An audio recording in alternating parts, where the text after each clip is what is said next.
주변 분들하고 인사 나누고 말씀 나누겠습니다. 주변 분들하고 인사 나누실 때 이렇게 한번 인사 나누겠습니다. 유혹을 이깁시다. 네, 네. 인사하시는 거 보니까 그냥 유혹을 다 이겨내실 것 같습니다. 네. 사람이 바뀌는 과정에는 반드시 이 훈련이 필요해요. 훈련의 과정은 편하거나 쉽지가 않죠. 기존에 가지고 있었던 생활 방식을 바꾸기도 해야 되고 가치관을 바꾸기도 해야 됩니다. 우리 남자분들은 군대를 다녀오셔서 아시겠지만은 군대에서 훈련받는 게 참 쉽지 않잖아요. 군대 다시 가라고 하면 가시겠습니까? 예, 우리 굉장히 많이 흔드네요. 네, 안 가고 싶지요. 근데 이제 훈련은 그만큼 그래도 필요한 겁니다. 신앙생활에 있어서도 마찬가지인데요. 신앙생활에 있어서 가장 중요한 거 신앙훈련입니다. 신앙훈련 없이 바르게 신앙생활하기가 쉽지가 않지요. 우리 사순절 기간에 우리 교회에서도 이 교회 블로그에 말씀 묵상 자료를 올려드리고 있습니다. 모든 훈련이 편하거나 쉽지가 않습니다. 그런데 신앙 훈련도 결코 쉽거나 편안하지 않아요. 시간도 들여야 되죠. 노력도 기울여야 되죠. 정성도 들여야 되는 것입니다. 모든 훈련이 편하거나 쉽지 않은 것처럼 이 신앙 훈련도 결코 쉬운 일은 아닙니다. 시간도 들여야 되고 정성도 들여야 되기 때문이죠. 근데 이 신앙 훈련은 우리에게 세상적 가치관을 하나님 나라의 가치관으로 바꾸게 하는 아주 유익한 훈련인 것입니다. 예전에는 세상적 성공과 성취 그리고 소유의 목표를 두는 삶을 살았다면 이제 예수를 믿고 신앙 훈련을 받으면서 이러한 세상적 가치관을 버리게 됩니다. 세상적 성공이나 소유만이 아니라 진리 안에서 자유함을 누리는 것, 그리고 사랑하고 나누고 섬기는 것, 이러한 하나님 나라의 가치를 두게 되는 것이죠. 그러니 교회는 신앙 훈련을 하기 위해서 힘을 써야 되는 것입니다. 예수님도 훈련을 받으셨어요. 예수님도 훈련을 받았는데 우리 역시도 훈련을 받아야 되지 않겠습니까? 오늘 읽은 본문 말씀은 예수님께서 세례 요한으로부터 세례를 받으시고 사역을 시작하시기 전에 성령에 이끌려서, 무엇에 이끌려서요? 성령에 이끌려서 광야로 가십니다. 흥미롭지 않습니까? 오늘 말씀을 통해서 그래서 우리가 이 추구해야 할 신앙 훈련이 무엇인지 그 예수님의 훈련을 통해서요. 그리고 성령께서 우리의 삶을 이끄신다. 이게 무슨 의미인지를 살펴보도록 하겠습니다. 오늘 본문 말씀은 예수님께서 사탄에게 시험을 받으시고 그 시험을 이겨내시는 과정을 말씀해 주고 있습니다. 예수님의 훈련소는 그 장소가 어디였느냐? 바로 광야였습니다. 그 광야로 입소를 하시는데 그 입소 과정은 예수님의 선택이 아니라 성령님의 인도하심이었다는 겁니다. 본문 1절 말씀 보시게 되면 예수께서 성령의 충만함을 입어 요단강에 돌아오사 광야에서 40일 동안 성령에게 이끌리심에라고 말씀하고 있습니다. 예수님은 세례 요한으로부터 세례를 받으시고 하나님의 아들임을 확증하는 하늘의 소리를 들으셨습니다. 예수님은 하나님의 영이신 성령으로 충만하셨습니다. 그리고 성령에 충만한 예수님이 첫 번째 하신 일이 훈련소에 입소하시는 일이었고 그 일은 성령의 주관으로 진행이 되었습니다. 성경에서는 그것을 성령에 이끌렸다 이렇게 말씀하고 있습니다. 영적 훈련, 신앙 훈련이 성령께서 이끄시는 훈련이다 이거를 보여주고 있는 것이죠. 예수님은 이렇게 성령에 이끌려 광야로 가셨죠. 성도 여러분, 이 성령에 이끌렸다고 하는 것이 하나님께서 보호하시고 인도하시며 모든 것을 준비해 놓으신 곳으로 이끌었다 이렇게 보아야 되지 않겠습니까? 그래서 편안하고 안락한 삶으로 인도하시는 것이 성령님의 인도하심이어야 하지 않겠습니까? 그런데 정작 성령님께서 이끄신 곳은 어디라고요? 광야로 이끌었다고 말씀하고 있습니다. 저는 여기에 생명의 신비가, 신앙생활의 신비가 들어있다고 생각합니다. 우리가 교회에 잘 다니고 예수를 잘 믿는 것이 이 세상에서 안락하거나 편안한 생활, 물론 그것도 이유가 되겠지만은 그걸로 끝나면 안 된다는 거예요. 성령께서 우리를 인도하신다는 것은 그냥 우리가 아무 어려움 없이 잘 지내는 것, 그것만을 말하는 게 아니라고 하는 것입니다. 성령님께서 우리를 인도하시면 막 아무런 어려움이나 고난을 당하지 않았으면 좋겠다는 마음은 있지만 꼭 그런 건 아니잖아요. 그런 마음이 있을 수는 있지만 성령이 인도하신다고 아무 어려움이 없는 건 아니란 말입니다. 우리가 예수님 잘 믿고 신앙생활 열심히 하는 것이, 그리고 성령님께서 우리를 인도하시는 것이 결코 세상 기준으로 보는 안정이나 어떤 평안이나 형통함을 위함이 아닙니다. 제가 신앙생활의 신비가 여기에 있다. 예수님께서 훈련을 받으시면서 광야에 있다라고 말씀드리는 것은 성령님께서 함께 하시면 우리는 광야를 경험할 수도 있기 때문에 말씀을 드리는 겁니다. 광야를 경험한다는 것은 어려움과 고난과 시험 속에서도 우리를 하나님께서 만지시고 다듬으신다는 거예요. 그 광야를 통해서 우리를 빚으신다는 겁니다. 그래서 그 광야를 통해서 빚으시는 하나님을 우리가 경험하게 되는 것이죠. 광야를 경험한다는 것은 어려움과 고난과 시험 속에서도 우리를 만지시고 다듬으시는, 빚으시는 하나님의 말씀과도 같습니다. 광야는 세상의 관점에서 볼 때는 위험한 곳이고요. 생존하기가 매우 어려운 곳입니다. 광야에는 고난과 어려움이 있는 곳입니다. 하지만 그러한 광야로 성령님께서 우리를 이끄신다는 것은 그곳에서 반드시 하나님을 만나야 한다는 의미인 것이죠. 따라서 광야는 하나님을 만나는 장소이고요. 광야는 하나님을 의지할 수밖에 없는 장소가 되는 것입니다. 광야는 찬송가에서 고백하는 것처럼 세상과 나는 간 곳 없고 구속한 주님만 보이는 곳이 바로 광야입니다. 우리 찬송가에 그러잖아요. 세상과 나는 간 곳 없고, 그렇지 않습니까? 그곳으로, 주님만 보이는 곳으로, 광야로 성령님께서 이끄신다는 거예요. 예수님께서도 그렇게 성령에 이끌리셔서 광야에 가셨습니다. 사랑하는 성도 여러분, 예수님을 잘 믿으면 광야로 이끌림 받을 수도 있다는 걸 아셔야 됩니다. 이 세상 사람에서 하나님 나라의 백성으로 준비되기 위한 그런 훈련이 필요하기 때문에 그렇습니다. 하나님 나라의 백성으로 변화되기 위해서입니다.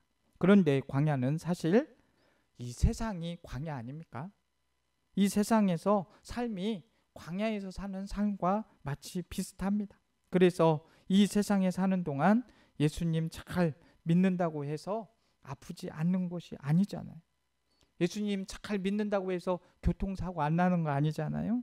예수님 잘 믿는다고 해서 어려움 안 당하는 거 아니잖아요. 예수님 잘 믿어도 세상이 주는 고난과 어려움 충분히 겪을 수 있고요. 예수님 잘 믿어도 뜻밖의 원하지 않는 질병에 있을 수도 있습니다. 이 세상은 광야가 될 수 있기 때문입니다. 그러나 한 가지 확실한 것은 예수를 믿게 되면 이 광야 속에서도, 어려움 속에서도, 질병 속에서도 하나님을 경험한다는 거예요. 광야에서 벗어나는 것도 중요하지만 광야 안에서도 은혜를 경험하는 겁니다. 이것이 신앙의 신비 아니겠어요? 성령께서 이끄신 예수님의 광야 훈련은 정말로 힘들고 대단했습니다.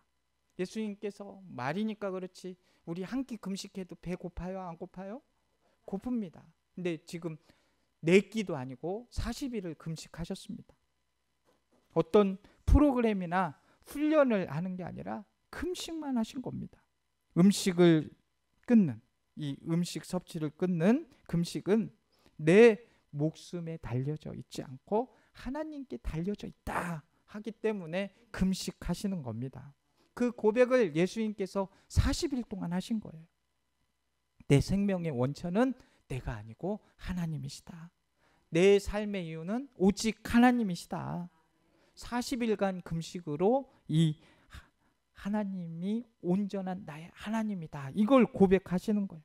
그런데 이러한 광야에서 40일을 금식하고 있는 훈련을 받으시는 이 주님에게 그냥 사단이가 가만히 있을 리가 없죠. 사단은 바로 예수님을 유혹했습니다. 사단은 크게 3가지로 예수님을 유혹을 하게 되죠. 하나는 돌로 떡을 만들어라.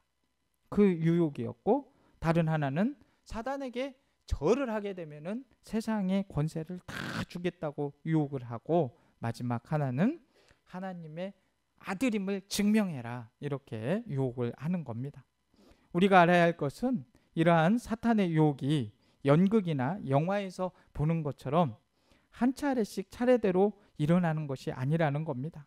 40일의 금식이 끝날 때쯤에 받으신 유혹이 아니라는 겁니다. 예수님은 40일 내내 이러한 유혹을 받게 되는 거죠. 성경도 그렇게 기록을 하고 있습니다. 4장 1절 후반절에서 4장 2절 상반절에 보시게 되면 광야에서 40일 동안 성령에게 이끌리시며 마귀에게 시험을 받으시더라. 그러니 40일의 광야 생활 동안 내 생명은 하나님께 달려있다. 이렇게 금식의 순간에 예수님은 사단의 유혹을 받으셨던 겁니다. 이 3가지 유혹이 계속해서 예수님을 따라왔던 겁니다. 그렇다면 이 3가지 유혹이 무엇을 보여주고 있는 겁니까? 사단은 언제나 우리의 약한 곳을 공격한다는 거예요. 누구나 약점이 다 있잖아요. 약점이 다 있는데 그 약점을 사단이 공격하는 거예요. 예수님께 대해서도 마찬가지죠. 사단이 예수님을 공격하고 유혹했던 공격 지점은 예수님이 이 땅에 오신 목적을 왜곡시키는 거였습니다. 예수님의 목적은 우리를 구원하시기 위해 십자가에 달려 돌아가시는 것이 이 땅에 오신 목적이거든요. 그 사명으로 이 땅에 오신 거거든요. 그런데 사단은 그 목적을 유혹을 통해서 왜곡시키려고 하고 있습니다. 첫 번째 유혹은 돌을 떡으로 만들어 사람들로 하여금 너를 따라오게 하여라. 이렇게 유혹하는 거였습니다.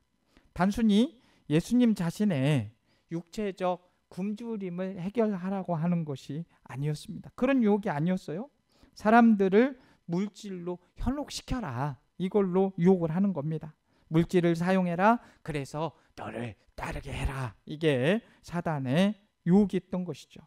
그런데 이 유혹을 예수님께서는 신명기 8장 3절의 말씀을 인하여 인용하셔서 물리치셨습니다. 신명기 8장 3절에 뭐라고 말씀을 하십니까? 사람이 떡으로만 사는 것이 아니다 라고 분명히 말씀하고 있습니다. 사람은 물질로만 사는 것이 아니에요. 그래서 물질이 필요 없다는 게 아닙니다. 물질주의, 물량주의에 현혹되어서는 안 된다는 거예요. 그러자 사단은 2번째 유혹을 하죠. 이 세상의 모든 권세와 영광을 보여주면서 자신에게 절을 하라라고 합니다. 이 유혹은 세상의 것들과 적당히 타협함으로써 이 세상의 영광과 권세를 이용해서 사람들을 불러 모아라라고 유혹을 하고 있는 겁니다. 그 사단에게 한번 절을 하게 되면 그게 타협점이 될 것입니다. 그렇게 해서 사람을 불러들이면 얼마나 좋겠느냐 이렇게 유혹을 하는 거예요. 이 유혹을 예수님께서는 신명기 6장 13절의 말씀을 통해서 또 말씀으로 물리치십니다. 뭐라고 하냐면 내 하나님 여호와를 경외하며 그를 섬기며 그의 이름으로 맹세할 것이니라 라고 이겨내시는 겁니다. 그러자 사단이 또 세 번째 유혹을 하죠. 그것은 예루살렘 성전, 그러니까 모든 사람들이 지켜볼 수밖에 없는 그 성전의 가장 높은 곳에서 뛰어내려서 천사로 하여금 너를 지키게 하여라 라고 유혹을 하는 겁니다. 이 유혹 앞에선 다른 유혹들보다 더 강력했습니다. 왜냐하면 사단이 시편의 말씀을 인용하여 성경을 이용하여 이 유혹의 정당성을 보여줍니다. 사단도 유혹을 할 때 성경 말씀을 인용하네요. 뭐라고 인용을 했습니까? 하나님이 너를 위하여 자기 천사들에게 명해서 너를 지킬 것이다. 사단이 지금 말씀을 인용해서 얘기하는 거예요. 그들이 손으로 너를 떠받쳐서 너의 발이 돌에 부딪히지 않을 것이다. 뛰어내려도 천사가 다 보호해 주실 것이다. 이렇게 이야기를 하는 겁니다. 얼마나 그럴듯한 유혹입니까? 성경 말씀까지 인용해 가면서 이 유혹은 성경에 또 기반을 두고 있으니까 반박할 거리도 찾아보기가 쉽지 않아 보입니다. 이 유혹은 사람들에게 관심을 일으켜서 너를 따르게 해라. 그런 너의 기적을 보여줘서 따르게 해라 라는 그런 유혹인 것이죠. 이 유혹을 예수님께서는 신명기 6장 16절 말씀을 인용해서 역시도 말씀으로 물리치시게 되는데, 이 말씀은 참 제가 좋아하는 말씀이에요. 우리도 유혹을 물리칠 때에는 이 말씀을 그냥 기억했다가 이렇게 같이 외치는 거예요. 같이 한번, 어렵지도 않으니까 선포만 하시면 돼요. 주 너의 하나님을 시험치 말라. 네, 이 정도 선포하시면은 거의 유혹을 이기시기가 쉽지 않습니다. 좀 더 크게 한번 외쳐봅니다. 주 너의 하나님을 시험하지 말라. 이 세 가지 유혹을요 40일 내내 받으셨어요. 이 세 가지 유혹의 특징 잘 살펴보십시오. 이 간단해요. 사단이 말하는 거는 하나님께 집중하지 말고 너에게 집중해라. 이렇게 지금 유혹을 하고 있는 겁니다. 내가 돌로 떡을 만들면 사람이 너에게 집중을 할 것이다. 내가 나에게 절을 하면, 적당히 이렇게 타협을 하면 사람들이 너를 따를 것이다. 내가 여기서 뛰어내리면, 다치지 않으면, 천사들이 받아줘서 다치지 않으면 사람들이 너를 따를 것이다. 이러면서 자꾸 예수님에게 집중을 하도록 하고 있는 것입니다. 근데 마귀는 너에게 집중해라 그러는데 우리 예수님께서는 뭐라고 얘기를 하는 거예요? 하나님께 집중해라. 이 차이인 것입니다. 떡이 아니라 말씀으로 산다는 거예요. 세상이 아니라 하나님만을 경배하며 살아야 된다는 겁니다. 그러니까 하나님을 시험하지 말아라. 사단아, 이렇게 하면서 이럴 때는 좀 크게 주 너의 하나님을 시험하지 말아라. 이렇게 유혹이 오면은 담대하게 선포할 수 있으시길 바랍니다. 제가 따라하라고 했다고 해가지고 따라하는 게 아니라 이제는 사단이 자꾸 유혹을 하면 어떻게 해야 된다고요? 이렇게 주 너의 하나님을 시험하지 말라라고 해야 되는 겁니다. 이 자신에게 집중하라는 사단의 유혹에 우리는 그것을 이겨내고 하나님께 집중할 수 있어야 됩니다.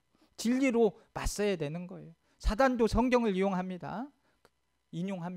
그렇기 때문에 우리는 말씀을 잘 알아서 말씀으로 사단을 진리로 맞서야 되는 것입니다. 우리에게는 언제나 나 자신이 우선시 되어야 되는 그런 유혹이 있습니다. 네가 정말 열심히 하면 성공할 수 있다. 네가 열심히 하면 교회 사역도 잘할 수 있다. 모든 것이 너에게 달려있다. 이게 사단의 음성입니다. 맞는 말 같지요. 물론 열심히 해야 되죠. 그러나 내 중심이 아닌 누구의 중심이 되어야 돼요? 하나님 중심이 되어야 한다는 것입니다. 우리 교회가 어떤 것을 내세우고 있는지를 보면 우리가 사단의 유혹을 잘 이겨내고 있는지, 아니면 그 유혹 앞에 굴복하고 있는지 알 수 있습니다. 그럴듯해 보이는 말과 그럴듯해 보이는 모습들이 다 뒤로 미뤄지고 하나님만이 드러나는 교회, 오직 예수님만이 드러나는 교회가 정말 참된 교회 아니겠습니까? 오직 하나님, 오직 예수 그리스도만이 드러나는 우리들의 각자의 삶이 되어야 하겠습니다. 그런데 이렇게 살려고 해도 막 사단이 유혹을 하는데 이러한 유혹들을 어떻게 물리칠 수 있습니까? 그 답을 오늘 본문에서 찾을 수가 있는 거예요. 예수님께서 사단의 유혹을 이기실 때 공통적으로 하신 말씀이 있어요. 오늘 3번의 유혹을 이기실 때에 기록되어 있는 게 뭐냐면 기록된 바. 이 기록된 바가 공통적으로 있습니다. 예수님께서 말씀하실 때. 근데 이 기록된 바가 무엇을 뜻하는 거예요? 뭘 기록했다는 거예요? 기록된 바가 뭘 기록된 바를 예수님께서 강조하시는 것 같아요? 성경에 기록되어 있는 바, 성경에 기록되어 있기를 이걸 말씀하고 있는 겁니다. 이 기록된 바는 성경 말씀이 하시는 말씀을 잘 봐라, 이거 아니겠습니까? 우리가 성경을 읽고 성경 말씀을 묵상하고 이 성경 말씀을 사모하는 이유가 바로 여기에 있는 거예요. 세상의 유혹을 벗어날 수 있는 힘, 그 유혹을 물리칠 수 있는 힘, 그것이 바로 이 하나님의 말씀이기 때문에 우리가 그렇게 말씀을 열심히 읽고 말씀을 묵상하여서 그 말씀을 통해서 유혹을 이겨내는 것입니다. 금식 중에 찾아온 사단의 유혹을 예수님이 물리칠 수 있었던 이유는 하나님의 말씀을 붙잡고 계셨기 때문입니다. 그래서 예수님께서는 반복적으로 사단에게 말씀으로 선포하신 것입니다. 그래서 우리가 지금 태필림 복음 구호도 하고 계속해서 409절을 한 번에 다 할 수 없으니까 예배 시간마다 한 테마씩 이렇게 하고 있잖아요. 그러니까 그럴 때마다 암송을 하시면 좋고 안 되더라도 계속해서 그 말씀 선포하는 거를 굉장히 소중한 거니까 훈련이라 생각하시고 이거 뭘 그렇게 계속 반복한대. 반복하면 이게 외워져야 되는데 안 외워지는 것도 참 은사예요. 외워야 됩니다. 외울 수 있으면 암송을 하셔야 돼요. 그래서 계속해서 말씀을 선포하고 말씀으로 이겨나가야 될 줄로 믿습니다. 우리는 말씀을 통해서 하나님 중심 삶을 사는 선포를 해야 하는 것입니다. 내가 아니고 하나님이시다. 모든 것을 이루시는 분은 하나님이시다. 세상과 나는 간 곳 없고 나를 구원하신 구속한 주만 보인다. 주만 보인다. 이렇게 선포해야 되는 것입니다. 우리에게 유혹은 끊임없이 찾아올 것입니다. 야무지게 사단은 말할 겁니다. 너 잘 챙겨. 너 잘 챙겨. 네가 누릴 수 있는 것을 잘 누리라고, 너에게 관심이 집중되라고, 하나님은 없고 내가 세상을 다 만들려고 유혹이 찾아오게 됩니다. 그럴 때 다시 한번 마음을 말씀으로 새롭게 하시기를 바랍니다. 인생의 주인공은 바로 하나님이 우리와 함께 하실 때 우리가 참된 삶을 살아나갈 수 있다는 것, 진리를 붙잡고 살아가야 된다는 거 놓치지 않아야 할 것입니다. 예수를 믿기 전과 예수를 믿은 후가 똑같으면 안 돼요. 예수를 믿기 전에는 예수님을 몰랐으니까 그렇지만 예수님을 이제 믿고 예수님을 제대로 알았는데 말씀으로 살기 위해서 훈련하고 힘써야 될 거 아닙니까? 진리를 붙잡아야 될 거 아닙니까? 여러분, 세상이 주는 유혹은 여전히 네 삶은 네 거다 이렇게 얘기를 하는데 우리는 항상 선포하고 말씀으로 나아가며 내 인생은 하나님의 것이다. 나는 하나님의 인도를 받고 산다. 이 말씀을 의지하고 나아가시기를 바랍니다. 그리고 우리가 붙잡아야 할 거, 예수님께서 시험이 올 때마다 기록된 바 말씀으로 이겼어요. 성경 말씀에 기록된 대로 나에게 위기가 올 때가 있거든요. 뭐 일상 생활도 하다 보면 오늘 아침에 기분 좋았다가도 오후에 되면 또 어떤 사건이 생기면 그냥 그것 때문에 힘들고 어려운 일이 생길 수 있어요. 그러면 이제 막 그 인간적으로 생각하면 크게 그냥 그렇게 막 믿기도 하고 힘들기도 하고 어렵기도 하고 막 아침에는 좋았는데 점심에는 왜 이렇게 힘이 들까 막 별 생각이 다 들어요. 그럴 때에도 하나님의 말씀 생각하고 주님이시라면 이럴 때 어떻게 하셨을까 한 번만 생각하게 되면 그 모든 것이 잘 이겨나가게 될 줄로 믿습니다. 사랑하는 성도 여러분, 우리의 인생을 이끌어야 하는 분이 누구시겠습니까?